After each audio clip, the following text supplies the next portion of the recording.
এই তো কে বাবু, এখন আমার দিদি করছে সিমাই পোহা। এটা সিমাই দিয়ে পোহাটা হয়। আর তুমি কিতনে সাল কে হো বাবু? ভীষণ দুষ্টুমি করতো, আমাকে খুব জ্বালাতো, আর আমি ছিলাম।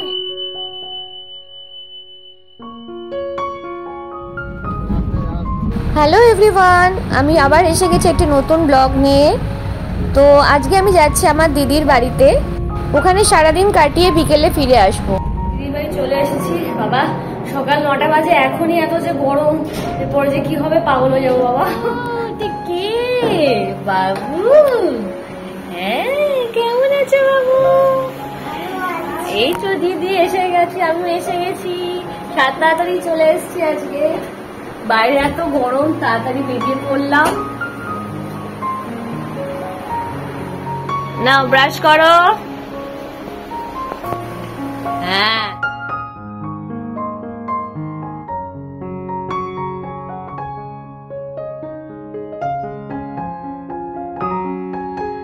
এখন আমার দিদি করছে সিমাই পোহা। এটা সিমাই দিয়ে পোহাটা হয়, ও মাঝে মধ্যেই করে। তার মধ্যে একটু ম্যাগি মশলা অ্যাড করেছে। এটা হচ্ছে আমাদের ব্রেকফাস্ট হবে। এর মধ্যে কি দিয়েছিস দিদি বল? পেঁয়াজ আর এগ, অনিয়ন আর এগ। পেঁয়াজ, অনিয়ন আর এগ। আর সিম্পল ভাবেই করেছে, অনেকটা নুডলস টাইপেরই হয় এটা। আচ্ছা, ব্রেকফাস্ট করবো সবাই মিলে, সিমাই পোহা। বাবু এখন খাবে। খাও বাবু, তোমার খাবার কোনটা? এটা খাও।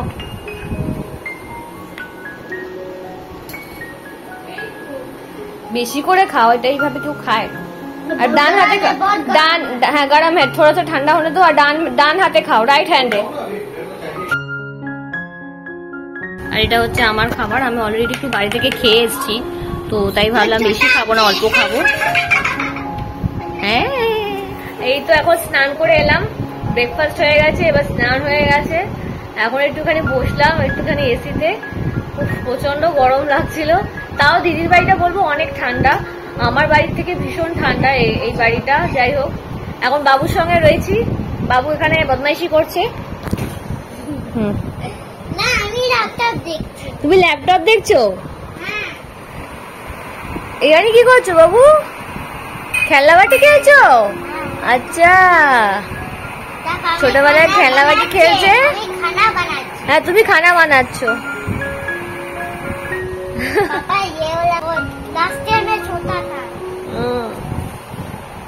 लास्ट ईयर छोटा था, अब बड़ा हो गया हो। बाबू आज तुम कितने साल के हो बाबू? बहुत साल। बहुत साल? बहुत साल के है वो। What is your age? Age बोलो। 100,000 एज है तुम्हारा? तब तो तुम बूढ़े हो गए, आर्यन बूढ़ा आर्यन हो गया है। তো বাবুর সঙ্গে আমি খুব ভালো টাইম স্পেন্ড করছি আজকে। সো আজকে তোমাদের কাছে আমি আমার দিদিকে নিয়ে এসেছি। আর দিদিকে তোমরা চেনো, অনেক ভিডিওতে দেখেছো, কিন্তু এই প্রথমবার ওর সঙ্গে একটু কথা বলতে তোমরা। যে তোমরা জানো আমরা টুইন্স, তো আমি অনেকবার বলেছি আমরা টুইন্স, কিন্তু আমাদের দেখে দুজনকে একদমই টুইন্স মনে হয় না। ওকে একটু বড়ই লাগে আমার থেকে, হাইটও বড় আমার থেকে অনেকটা। তো যাই হোক, আমার দিদি আর আমার মধ্যে খুব মিল, যেমন ঝগড়া তেমন মিল।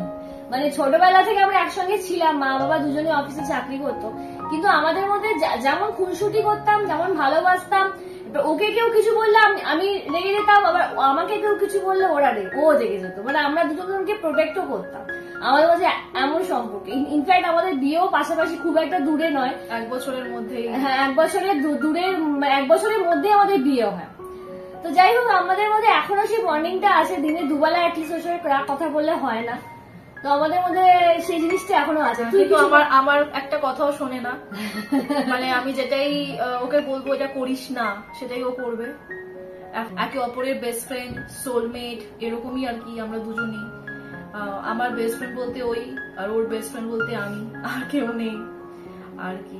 অ্যাকচুয়ালি দুটো সমজ বা থাকলে না একসাথে তার বেস্ট ফ্রেন্ডই হয়ে যায়। আমাদের মধ্যে তো কোনো গ্যাপ নেই না, মানে তাহলে কি হতো অনেক বেশি থাকতো, মানে আমার সব কথা ওকে শেয়ার করতে পারতাম না, ও সব কথা আমাকে শেয়ার করতে পারতো না। যেহেতু টুইন্স বলে আমরা দুজনেই সেম এজ, তো আমাদের মেন্টালিটি অলমোস্ট সেমই থাকে। হ্যাঁ, ওরা আমি একদমই অপোজিট টাইপের। ও ছোটবেলা থেকে খুবই জলি টাইপের ছিল, আর আমি একটুখানি চুপচাপই ছিলাম। এখন আমি সবার সঙ্গে মিশি, এখন আমি বড় হয়ে গিয়ে অনেক চেঞ্জ হয়ে গেছি, বাট ন্যাচারালি ও ভীষণ দুষ্টু ছিল আর কি ছোটবেলা থেকে, এই জন্য বাবু এত দুষ্টু হয়েছে। সত্যি কথা বলছি, ভীষণ দুষ্টুমি করতো, আমাকে খুব জ্বালাতো, আর আমি ছিলাম হেডমিস্ট্রেস, ওকে শাসন করতাম। মানে মায়ের দায়িত্বটা, মা যেহেতু অফিসে ছিল, তো মায়ের দায়িত্বটা আমি পালন করতাম। ওকে সবসময় বলতাম এটা করবি না, ওটা করবি না, ওটা করবি না, কিন্তু ও হচ্ছে আমার কাছ থেকে পালাতো, যে দেখছে বোন আসছে পালিয়ে চলে গেল, ওইরকম ছিল। মানে অ্যাকচুয়ালি ওকে আমি শাসন করতাম, আমরা সেকেন্ড মম ছিলাম, আমাকে অ্যাকচুয়ালি সেকেন্ড মম বলতো আমার, তাই না?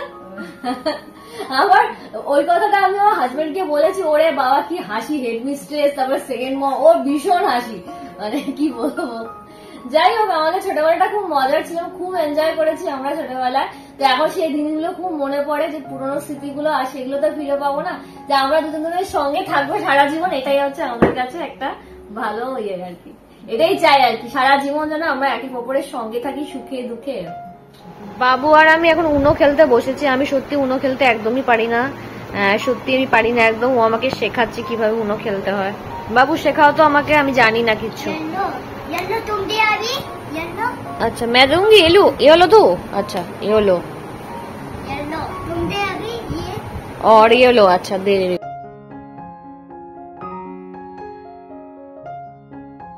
তো এখানে দিদির হাজবেন্ড আশু আমের আচার করছে। ওদের বাড়িতে খুব আমের আচার হতো, মানে সম্বলপুরেরা থাকে, তো ও এসব জানে করতে, তো সেইটাই করছে। এখানে নুন হলুদ দিয়ে আমগুলোকে মাখিয়ে রেখে দিয়েছে, তো পরে এগুলোকে রোদে শুকো দিয়ে তো রেডি করবে। দারুণ লাগছে দেখতে। এটা হচ্ছে চিংড়ি মাছের ভাপা হচ্ছে, তো দিদি এটাকে বসিয়ে দিয়েছে সর্ষে পোস্ত এবং নারকেল দিয়ে। চিংড়ি মাছগুলোকে ম্যারিনেট করে এটা বসিয়ে দিয়েছে, 20 মিনিটস পর এটা নামিয়ে দেওয়া হবে। তো আজ এটা হচ্ছে দিদির প্ল্যান্টের কালেকশন, মানে ও খুব সুন্দরভাবে ডেকোরেশন করেছে। আরো প্ল্যান্টস আছে ওর ব্যালকনিতে, কিন্তু এই জায়গাটা এত সুন্দরভাবে ডেকোরেশন করেছে, তো ভাবলাম তোমাদেরকে একটু দেখাই। তোমাদের হয়তো আগেও দেখিয়েছি ভিডিওতে, তোমাদের মনে আছে কিনা জানি না, কিন্তু যখনই আসি আমার এই জায়গাটা খুব ভাল লাগে ওর। তো আমি এই জায়গাটা খুব ভালোভাবে মানে তাকিয়ে থাকি, দেখি, খুব ভাল লাগে, এত সুন্দরভাবে সাজিয়েছে।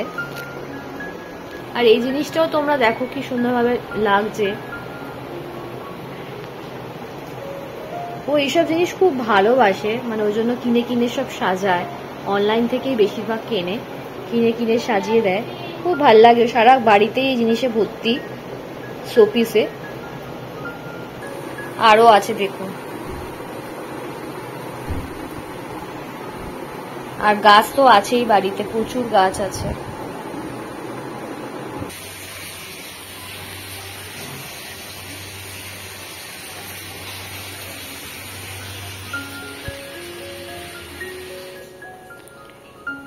ফ্রিজটাও দেখুন।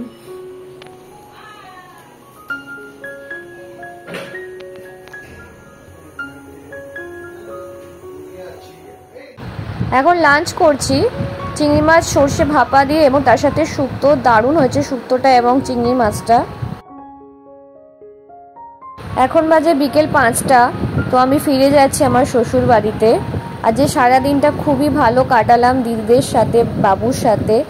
আই হোপ তোমাদের ওই ভিডিওটা ভালো লেগেছে। অবশ্যই লাইক করো, কমেন্টস করো, আর সবাই ভালো থেকো। টাটা। আজকের মতো ব্লগটা এখানেই শেষ করছি।